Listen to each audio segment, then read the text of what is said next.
Chris was here this Sunday, and he shared a little bit on some of the bills, some of the things that you're doing, graduating from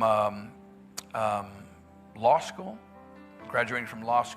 some of the things that God has had you doing in writing bills. More importantly than writing bills, even though the bill part is important, raising awareness for trafficking and for all different kinds of things. So we've asked him to come back tonight and to share, and this is going to be powerful. So welcome Chris with me. Thanks, Chris. Thanks so much, Pastor Jeff. Appreciate it very much.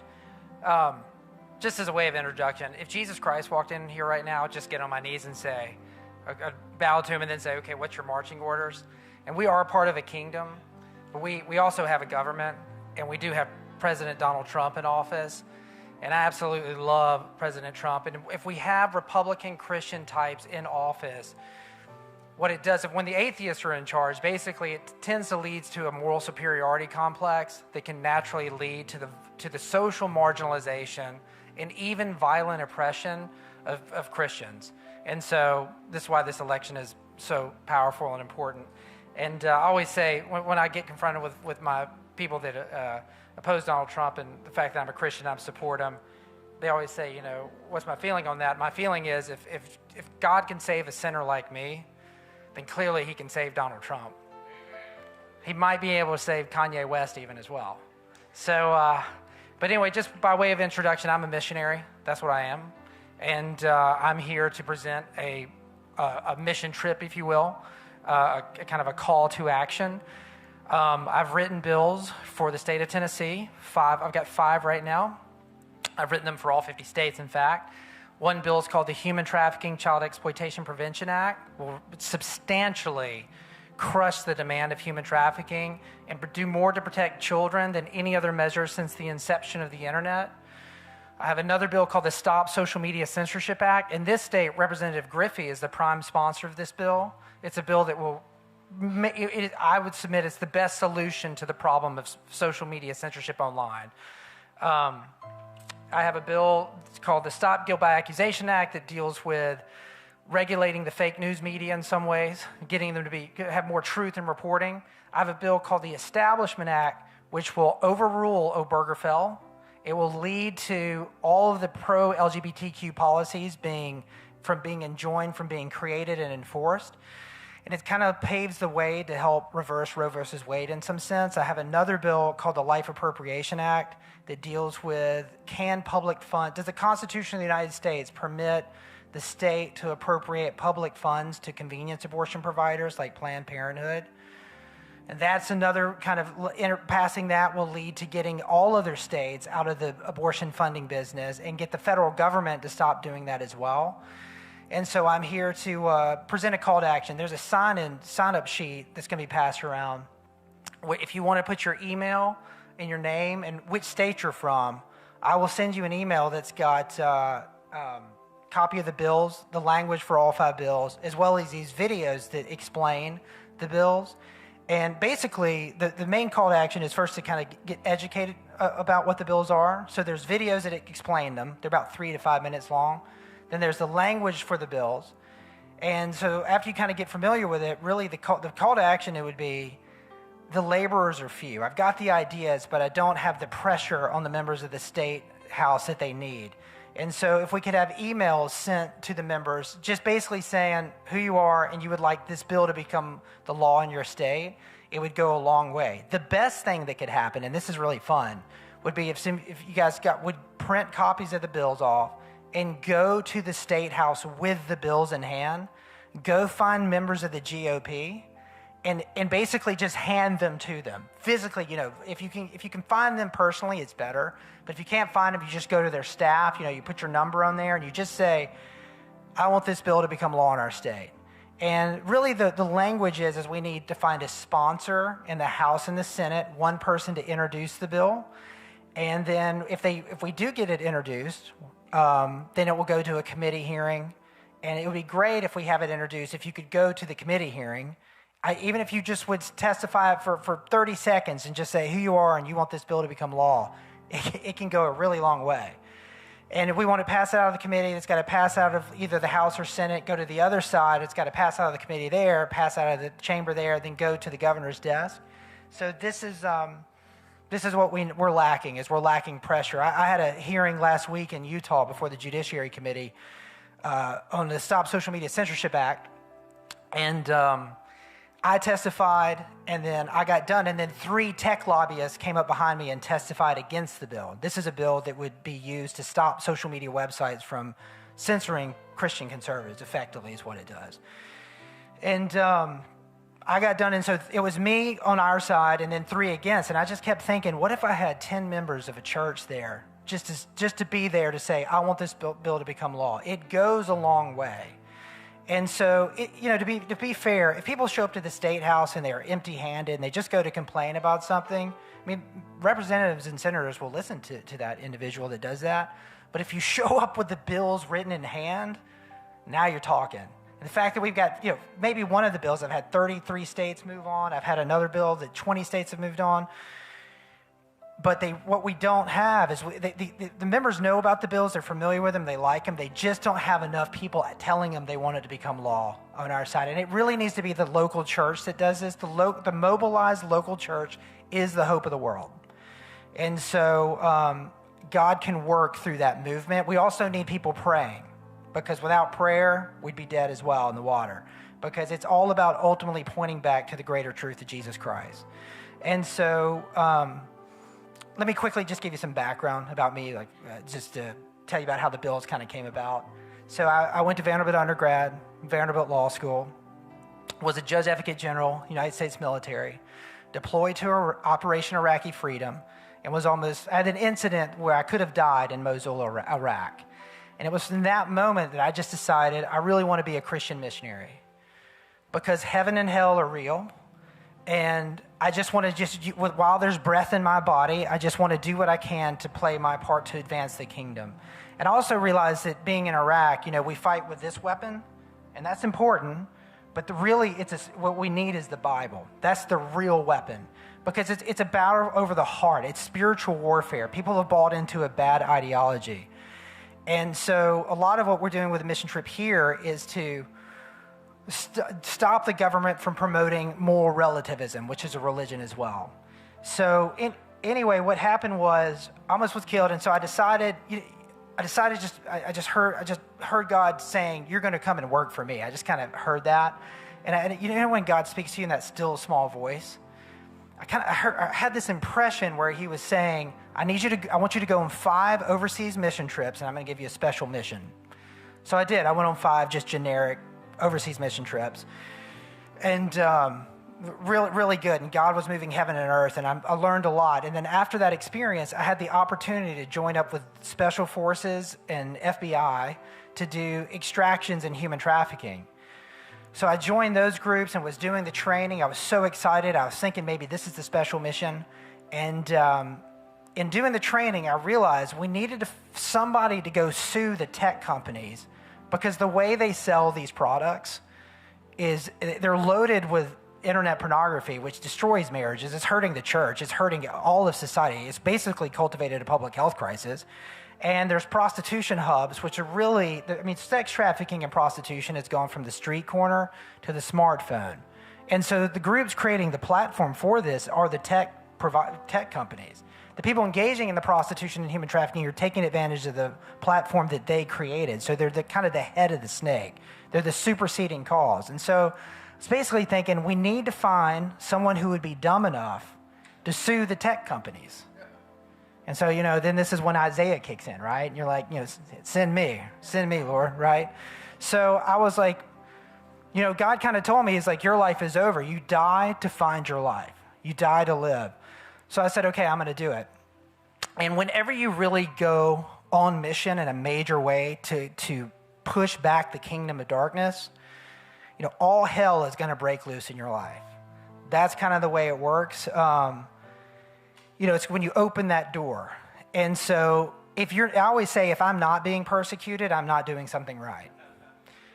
And so I opened that door and filed a lawsuit against Apple, and it made international news, and I was attacked from every angle because I'm identifying how tech can be regulated.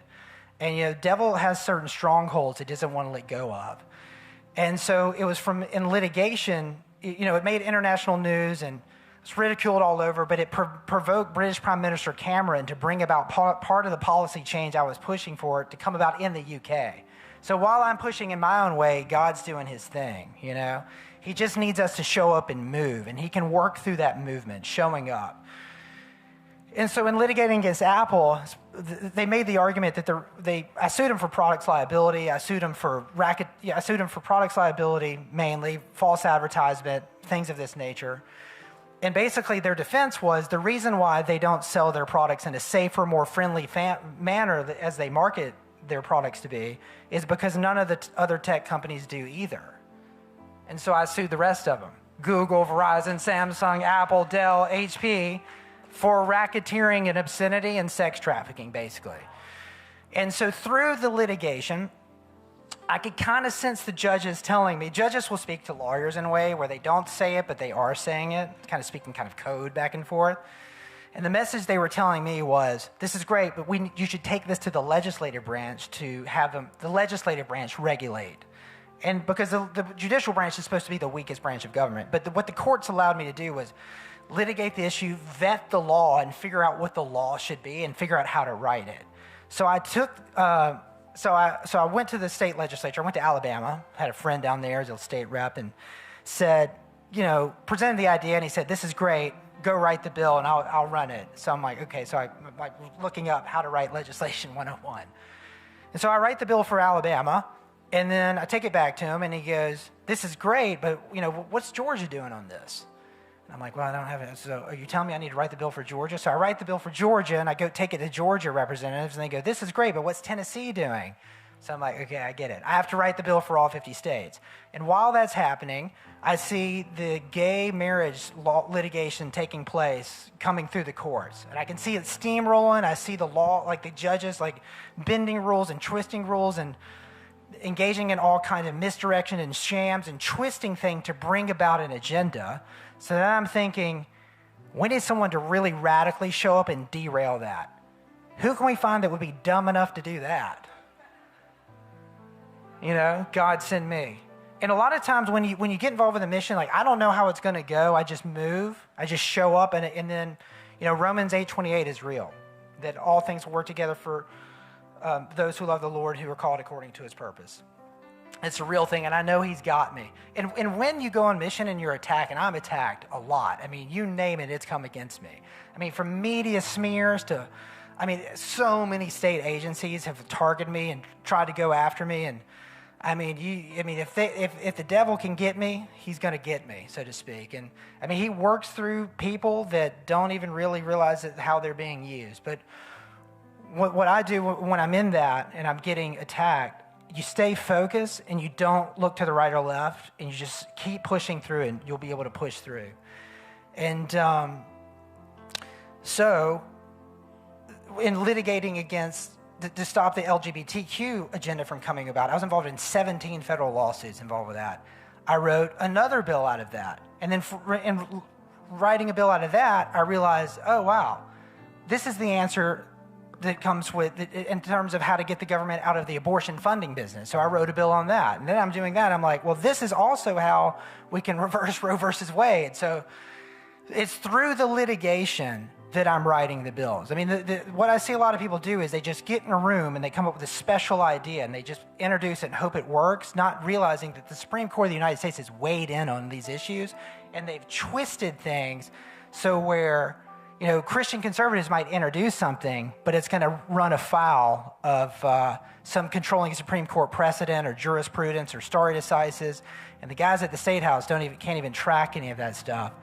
And so I have the bills, the language. They've been written out of the fires of hardcore multi-state litigation. I've written them for all 50 states that will move heaven and earth. But I mean, and I've been running around from state to state to state to testify. But God doesn't want to do it with me and my small team. He wants the local church to do it. Just like he wanted the local church to end slavery. He wanted the local church to end the segregation and so forth, because we want to point back to the greater truth of Jesus Christ. So I just want to give you that story about how this came about. And then quickly, let me just tell you about some of the nature of legislation, because it ties into the gospel narrative. So the problem with the world is the human heart. And the second problem is our refusal to admit it. And we will never be able to legislate away the realities of the human heart. We will always have human trafficking. We will always have all kinds of problems. But we can get the laws of the United States to parallel Christian principles, which will bring about a tremendous amount of human flourishing. We can also stop atheists from legislating immorality, which they do routinely by twisting false narratives. And so Jesus says, I'm the way, the truth, and the life. The truth will set us free. And truth is more important than we think. And freedom is more complex than we might understand. Without the truth, there is no freedom. And freedom is not the absence of restrictions or the presence of restrictions. Freedom is the presence of the right set of restrictions. The set that accords with the givenness of our nature. The truth about the way we are and the way things are. Take a fish on the grass. You throw the fish on the grass. My liberal friends who live in East Nashville take a fish and they throw it on the grass and they go, you're free now. The fish is going to suffocate and die. So it goes with us. So it goes with our need for the Ten Commandments. So it goes for our need for laws that will guide us in ways that will maximize human flourishing. So the bills that we have are designed to promote the greatest amount of intimacy, peace, healing, reconciliation, forgiveness, and ultimately human flourishing, because we're part of the kingdom, we're going to heaven, and we've already won, but we are called to do what we can to build up things, to make it a better world, and to point people towards the greater truth of Jesus Christ as we go along. So this is why it's a mission trip. You know, our government is not a church. This is the church. Our government is not a redeemer. It will not save us. I love President Trump. He's not my God, but he's definitely an asset for our side, no doubt. Because he's pushing policies that promote the truth and reflect the truth, the way that humans are, if you will. And he's stopping the other side from legislating immorality, but he needs our help. And the best way to help the president is to move on the state level, especially in a red state like Tennessee, where you have a supermajority of Republicans here. But they're looking at me going, why isn't my phone ringing? I love your bill. I drafted, I introduced it. I've had 30 people call and oppose it, but no one on our side. I'm like, well, okay, that's on me. So this is why I'm here, to provide this opportunity. Let me move on to just another topic, and that would be is whether or not is America a Christian nation? Or is America a secular humanist nation? I have to address this question in federal court a lot of times. It's basically the fight comes down to the Democrats want America to be an atheistic nation. Republicans tend to push to make America a Christian nation in a sense. So this is the question. And to answer that question, there's some preliminary things that have to be addressed. And number one, that is, without faith, there's no basis for morality.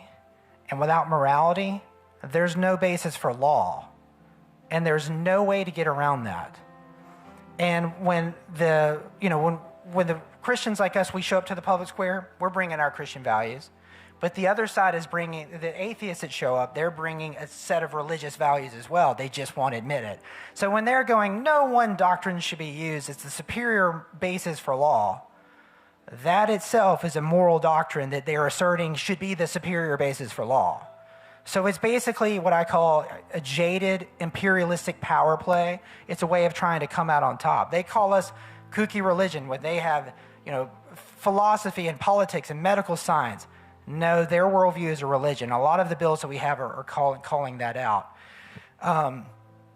Me as an Army officer in the military, I'm subjected to what's called Article 90 of the UCMJ, which requires Army officers to disobey orders from commanders all the way up to the president if that order is immoral. And so if there's no such thing as an absolute truth, if there's no superior doctrine of morality, then on what basis am I to determine which orders are immoral and which ones are not? And if that matters, if absolute truth clearly matters in the military sphere, then it matters in the sphere of lawmaking in the civilian sector. In his letters from a Birmingham jail, Pastor Martin Luther King Jr. wrote that the way that he knows that a man-made law is immoral is if it conflicts with a higher law, a divine law. If there is no higher law and divine law, then there's no way to determine which laws are immoral and which ones not. If there is not that, then all we have is nature. If nature is all there is, then what's more natural than violence? So these are the kinds of things we lay a foundation for in trying to figure out, is America a Christian nation or is America a secular humanist nation? Which means, is America's law supposed to be based off the doctrines of Christianity, or is America's law supposed to be based off of moral relativism? If it feels right, it is right. Well, there's an answer. The Supreme Court in Holy Cross versus Trinity found that America is a Christian nation in the 1800s. In that opinion, they were basically calling Muhammad a con artist in that opinion when they found that. However, in 1992, in Planned Parenthood versus Casey, Justice Kennedy wrote, the Supreme Court found that at the heart of liberty is man's ability to define his own meaning of the universe, which was a way of declaring that America is this moral relativist nation.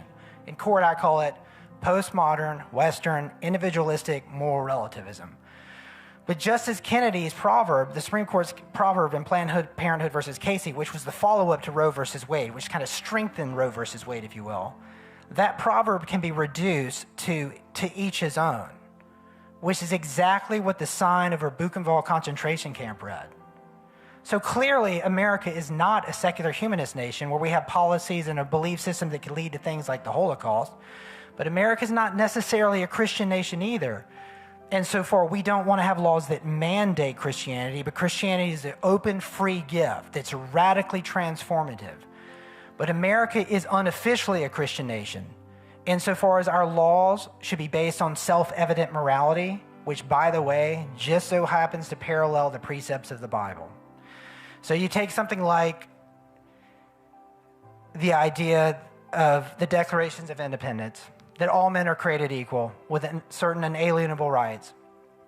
That principle parallels the spirit of what's called the 14th Amendment of the United States Constitution, which is just a law that says if the government can't discriminate against people for immutable traits, genetics, like on the basis of race, for example. Well, all of that is paralleling the principle coming out of Genesis that we are made in God's image. So I give you just this by way of foundation, just to kind of give you kind of the thinking behind legislation and law and so forth, without going into the weeds of what the bills and the laws are. But we have the bills, we have this mission trip, and so I'm here to, if you want to, provide your email address. I'll send you the videos, I'll send you the bills themselves. And so that's the foundation. Where's Pastor Jeff? See? Okay. Well, the one thing I was going to do was I was going to maybe explain briefly what the bills are, but I don't know if we had time for that. So, but, well, I'll do it until he cuts me off. How about that? All right? In Jesus' name. So let me just give you this is kind of pragmatic. Let me treat you like legislatures for a second. Like if I was in your office, this is what I would tell the legislature. I'm going to start with the human trafficking bill. So the Human Trafficking and Child Exploitation Prevention Act for Tennessee was once drafted by Representative Weaver. It was going to be drafted by Representative Mary Littleton last session, but she flaked, no offense to her, because she didn't have a lot of pressure on her. And we have lots of members that want to introduce it, but we haven't got them to bite on it. It's a bill that says going forward in the state, any retailer or manufacturer of internet-enabled devices, so laptops, cell phones, ISPs, are required to install filters that automatically block by default websites that display X-rated material that would be injurious to children and websites that promote or enable prostitution and human trafficking. If the consumer is an adult, they want to have access to adult websites, they can. They have to show proof of ID to the retailer. They have to pay a one-time nominal fee of $20, which was remitted to the Department of Revenue, which then goes to a special grant fund in Tennessee called the Tennessee Human Trafficking and Child Exploitation Prevention Grant Fund that's administered by the Attorney General's office for the benefit of government, but especially non-government groups, including any church group, that's working to uphold community standards of decency and to reduce demand for human trafficking and so forth and so on. Basically what it means in English is when a mom goes to the Best Buy down the road and she buys a computer for her family, instead of making the mother have to go to Geek Squad to pay a lot of money to get a filter installed, the computer is going to come with a filter already installed. The group of adult consumers that want to have access to that material will have to go to Geek Squad and pay a nominal amount to have the filter deactivated, part of which will go back to the state to help fight human trafficking and so forth and so on. So notice something. So notice that we're not getting rid of pornography. We're not getting rid of prostitution hubs, but we are making it more inconvenient to access. And when people do remove the filter, we're going to have some fun so we can have then beds to pay to help finance these groups that are combating human trafficking and so forth. And then let me say something to that, and that is when I was in the military, everything you can think of was outlawed. Every sin, drinking, sex, pornography, every sin you can imagine is outlawed. So what happens is, did sin go away? Nope, because the human heart shifts. And so it's not, we don't obey the law to earn God's love, so he'll owe us something. The law is there to protect ourselves. And so ultimately, we don't try to legislate everything away because real freedom and healing comes through the personalized relationship with Jesus Christ. But the more the laws parallel Christian principles, the more it protects people, and it points back to the true reality of the Bible. And so this is an evangelistic mission in that way. And I could go more into the details about there's great talking points and Supreme Court authority. I'll just give you one talking point we would say at a hearing, and that would be, why is a 12-year-old in the state of Tennessee can't go see an R-rated movie? They can't buy a Playboy from the gas station, but they can walk around with an X-rated theater in the form of a filterless iPhone they got from the Verizon store. And I'm going to hit you with a couple of more court case authority too, just to show you how backed up this is. There's a Supreme Court decision called Ashcroft versus the ACLU, because the opponents just lie like crazy. They'll just show up and go, violates the First Amendment, and they'll just walk out. And the reps are going, well, we don't know the answer, so I'm going, I have the answer. In Ashcroft versus the ACLU, the Supreme Court found that filters were the least restrictive means. That means it's the best way for this to be regulated. And they said, I quote, this is the Supreme Court saying, Congress undoubtedly may act to encourage the use of filters. It can encourage parents to use filters and the tech companies to develop better filter technology.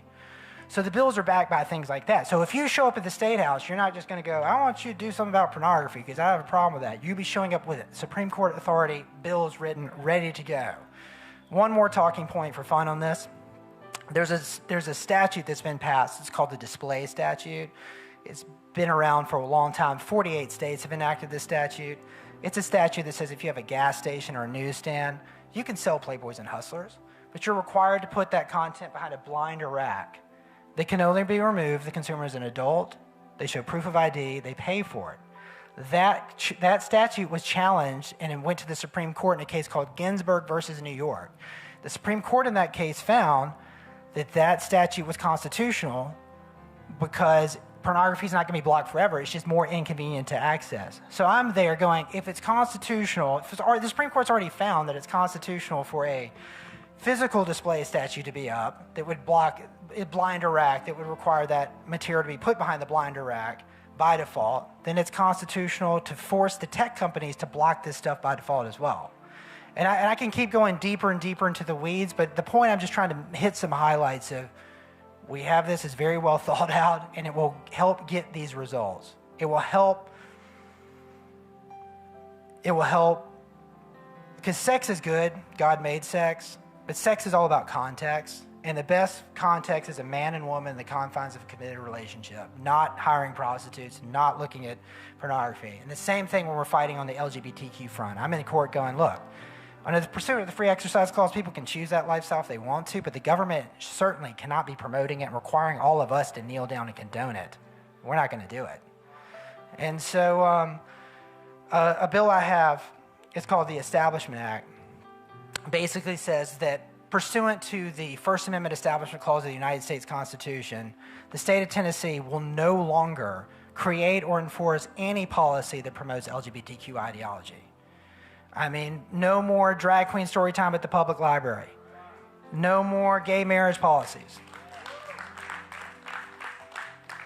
No more policies that allow for the persecution of people that don't respect their ideology. No more changing of birth certificates. No more forcing healthcare providers to pay for sex reassignment surgeries.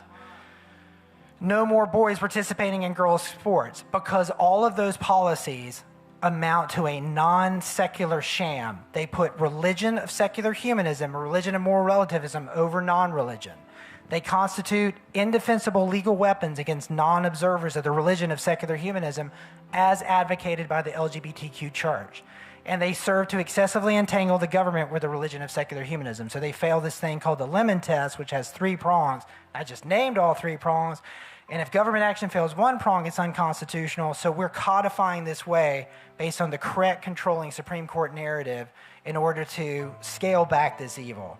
And all of that kind of sounds like some tricky legal jargon, but it's all spelled out in detail in the bills, in the legislative findings, so it's there. And the videos will help really kind of break it down in simplistic terms.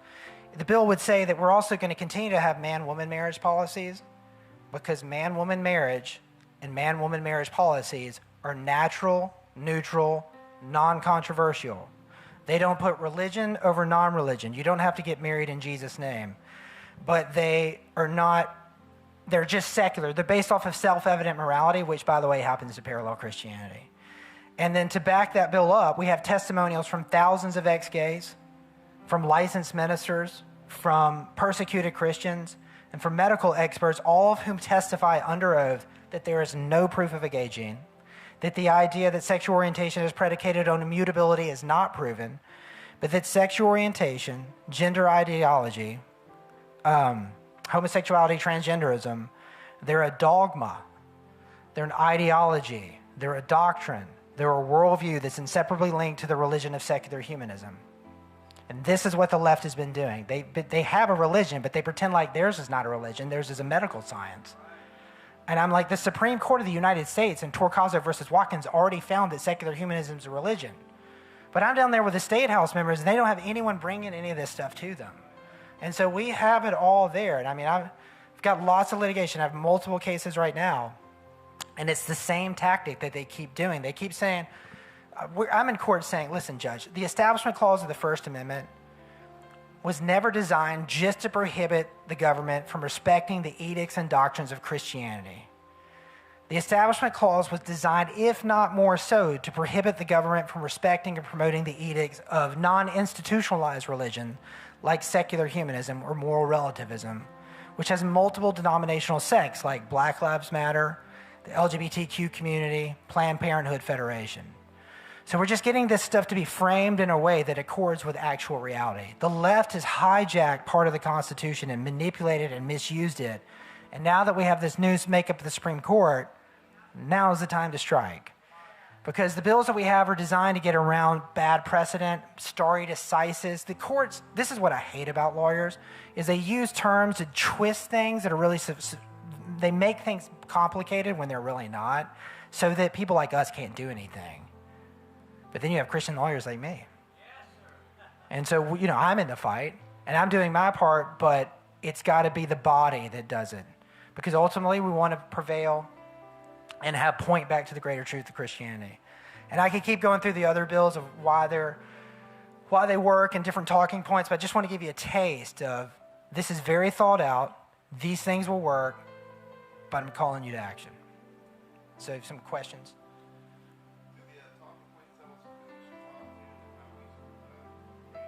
So one of the things I'm going to do is I'm for all 50 states. First of all, I'm making a video right now that says, this is how you lobby the bill step by step, okay? So I'm working on that. And then there's, for all 50 states, I'm going to have a kind of, I call it the cheat sheet, which should be like, this is who we've talked to, this is what's happened, this is who you could talk, this is what we recommend step by step. But in a weird sense, you don't really need that. What you really need is look at the videos, look at the language, I want you to hit your head against the wall a little bit, because every situation is so different and it moves and shifts. And so if you did something like just reached out to them, if you brought the bills to them and handed it to them, that is how you're really going to get movement. And there's activity breeds activities. You really can't do anything wrong other than do nothing, I would say. I tell my team members that the only sin they can commit is to do nothing, because the bills really are based on what the Constitution of the United States requires the state of Tennessee to do, regardless of how the governor feels, regardless of how Lieutenant Governor McNally feels. And look, those are good guys. I'm going to pick on them a little bit because, they want to be, there's so many sinful things moving to. There's pride. There's the enemy. There's the people who are paid, who treat it as a sport to keep immorality going. It's brutal. And when, you get involved in this fight, and there's a trick God might play on you by getting involved, and that is you might show up at the State House with these bills. You might go down there, and you might realize, I could do this. Maybe I'm called to run for office. I mean, in Davidson County, there was not even a Republican to vote for. So that is your, go ahead.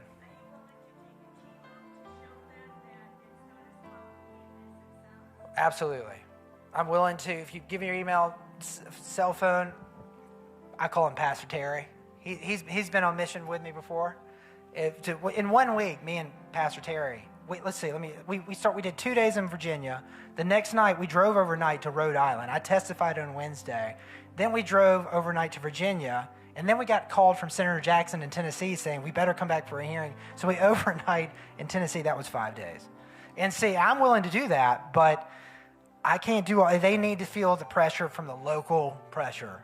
And so, yes, I'm going to go to the State House, and anyone's welcome to go with me. I'll put out the call of action saying these are the days we're going to go. But what the vision I kind of had was I really wish there were small groups. There's small groups, they get together and like, we're a biking small group. We're going to get together and bike, and then we're going to fellowship. Or there might be an eating small group. We're going to get together and eat at good restaurants and eat, and we're going to fellowship. I love it if there was a small group formed around the bills. We're anti-human trafficking small group. And we're going to push that. We're going to meet, and we're going to go to the State House, and we're going to have the bills, and we're going to try to look up the names of the members of where they are, and we're going to try to find their offices, and we're going to try to, and then afterwards we're going to fellowship. And you'll notice that the more you do it, the easier and easier it gets. The more you'll pick up on language. But again, we've already laid a huge foundation. They've emails and we've phone calls. We've hammered them, but they just need that extra. They need that little bit of pressure. So, yeah. Okay. Yeah, it's www.specialforcesofliberty.com, and on there is going to have the videos, and it's going to have under the Tennessee tab. We'll have the language for the bills, for all 5 bills, plus the talking points. And that website was going to have more things added to it, like, for example, a video on how to lobby step by step. And, the only reason I'm doing any of this is just because it needs to be done, just FYI. I mean, there's zero room for pride in any of this stuff. When you're trying to defund Planned Parenthood, we're really trying to fight evil. And so, me being as a lawyer, I've just seen these are the legal loopholes. I can hear the Christian judges like Scalia telling lawyers like me, this is how you regulate this issue. So I'm like, okay, so I'm putting this down into paper and I'm delivering it. But again, the guys in the State House need a little bit of a local push. So.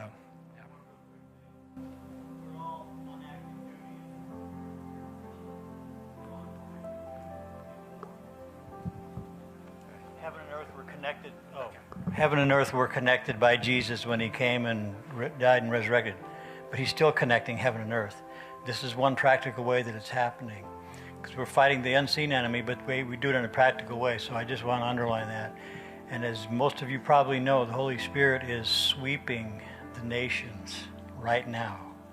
The Holy Spirit is very much at work. And it's amazing to be part of it.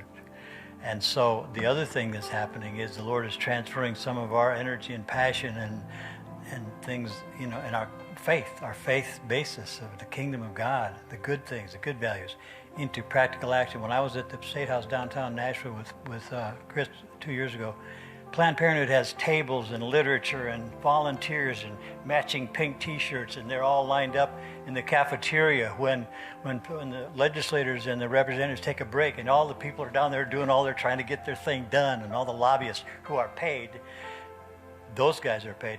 There was nobody for pro-life over here, just full of Planned Parenthood, funded and like that made my heart sick. That's why I fight with this man. We're all on active duty. He needs covering. He needs to be covered because he's doing what we can't do, but yes, we can help, okay? So he's a special forces man, and so are we, so we need to cover him, that's all. Yeah, thank you, Terry. So if you get involved, God will show you his power. When you just God looks at the intent of the heart. That's really important. So, there's lots of blessings that can come from just showing up and moving. And they want to hear from, when I testified at a hearing the other day, I was there testifying. I was like, we're not paid lobbyists. I'm not paid by anyone. I'm here because this is the right thing to do. Social media censorship is a serious problem. The other guys were up there, paid lobbyists, lying through their teeth. I mean, twisting the law, just saying, because a lot of times the representatives don't know the law. They can't follow it. It's too complex. So the more pressure they have on the other side, it gives them the cover to do the right thing. Because, in their defense, those guys worked really hard to get in office, and they don't want to lose it. And so, it's, I think time is running out here, so I'm just going to do something really quick. And I want to tell you about the Life Appropriation Act. It's a pro-life bill, and why it's important to pass this bill in Tennessee. It reframes the abortion issue under the correct controlling constitutional narrative in a way that if Tennessee will pass the bill that we have, it will ultimately be a catalyst that will force the blue states to stop funding abortion as well. It's funny, I've got Representative Clippard in Washington State. He introduced the bill already. That's a blue House, blue Senate, blue governor. I've got Representative Leaf in Oregon who's introduced that bill. Blue governor, blue House, blue Senate. Those guys, it basically is a bill that's saying there's a federal constitutional reason why the states and federal government can't appropriate public funds to abortion providers. And if it's true that if Tennessee passes this bill, which basically is saying the state of Tennessee can't provide public funds to abortion providers because it would violate what's called the Establishment Clause, because convenience abortions are non-medical procedures insofar as they're basically modern-day child sacrifice on the altar of convenience. When the pro-choice people say, life doesn't begin at conception, abortion isn't a murder, I'm in court going, there is no proof of that. That's a naked assertion. That's emotion. That's an unproven faith-based assumption that's implicitly religious and inseparably linked to the religion of secular humanism. And the Supreme Court of the United States has already found that secular humanism is a religion for the purpose of the First Amendment Establishment Clause.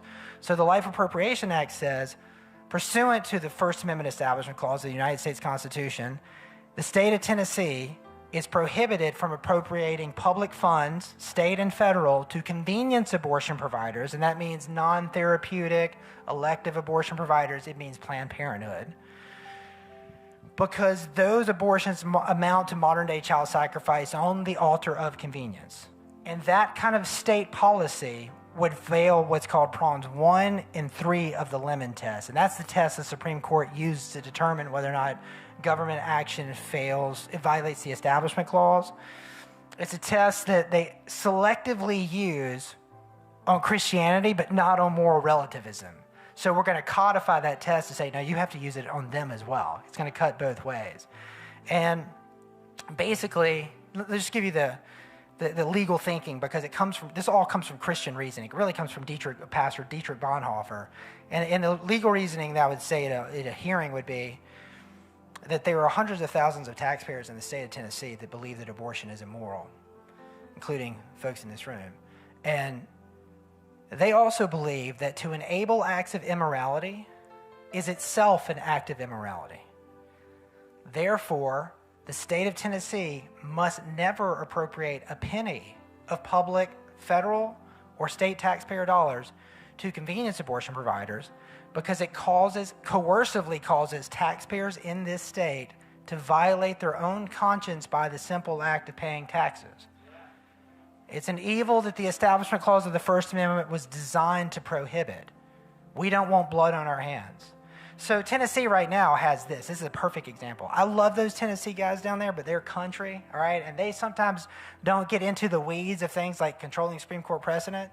They just get on behind the idea of, we have the emotional momentum, so we're just going to frame things certain ways. So they'll have a policy that says, we're not going to provide public funds to abortion providers because we're not going to provide it, okay? Alaska had the same law as well. They had that. They just said that. But then Alaska was sued. And pursuant to the holding in Roe versus Wade, where the court took the 14th Amendment and manipulated it, they used what's called, these are fancy words, substantive due process, which no one knows what it means except lawyers, and even we barely know what it means. An equal protection clause of the 14th Amendment, they took this section of the Constitution and came up with a fake narrative to basically say abortion is a civil right. It's a fundamental civil right. So the state of Alaska had that same policy. They got sued and said, if you're not funding abortion, then you're denying people their civil rights. And of course, a liberal judge upheld it. So it's all just a con. But we can stop that by framing it correctly under the correct controlling constitutional prescription. And given the makeup of the court now, it's going to be upheld. And guess what? If you push this bill, Representative Reagan's already introduced one version of it. Great guy. Senator Jackson's willing to do it. We have new language that's very fireproof. If we run the bill this year with these guys and we pass that version in Tennessee, it will be basically a catalyst that will get all the other states and the federal government to get out of the abortion funding business, because a lot of these guys cannot see the answers. And like, for example, the reason last year when we came, and I promise I'll close after this, the reason we drove overnight to come back to testify on the Life Appropriation Act that Senator Jackson had, but it was killed, and it was because the governor and Lieutenant Governor McNally got in the room and overnight came up with a special idea about how they were going to stop and fight abortion. But I'm going, these guys are non-lawyers. They don't understand the precedent, Roe versus Wade. They don't understand. So there's no room for ego in any of this stuff. There's no room for the profiteer. There's really not. I mean, Jesus whipped the money changers out of the temple, and this is spiritual warfare in a way. So, I really here just present the call to action, but we really can move heaven and earth through this, and we need you. So, thanks for your time. Thanks so much.